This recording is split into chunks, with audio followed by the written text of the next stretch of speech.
The sheen is back in the Indian telecom sector. Come November 1st, Telecom Department will announce one of the most awaited guidelines, the Mergers and Acquisition Guidelines.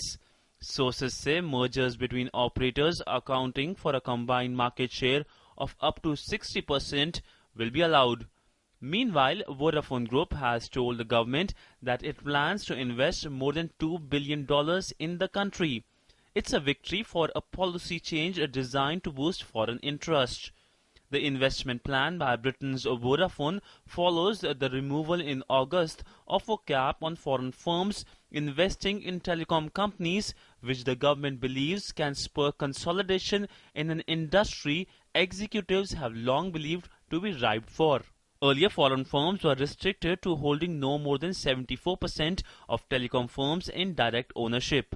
While Vodafone is bringing in, more than a couple of $1 billion, I did not say what they will buy out, what they will not buy out, but they will bring in investment and take advantage of the 100% FDI that is now in place. India's mobile market is the world's second biggest after China by number of customers. But phone carriers in the country operate on wafer-thin margins and cutthroat competition that have hampered infrastructure investments needed to develop services.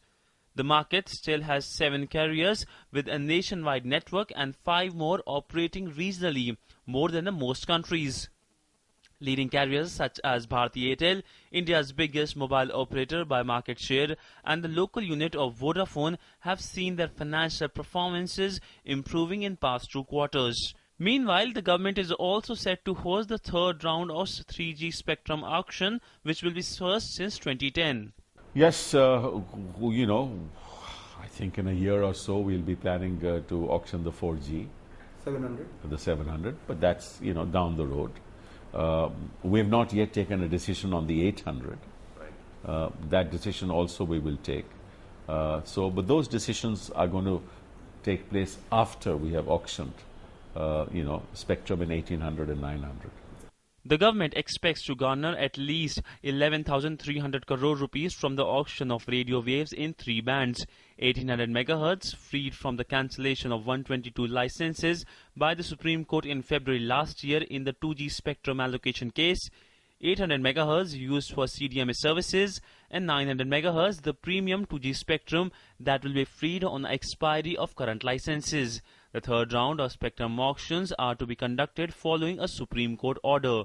The first 2 rounds were held in November last year and March this year, which saw muted response from the industry. Business Desk, DD News.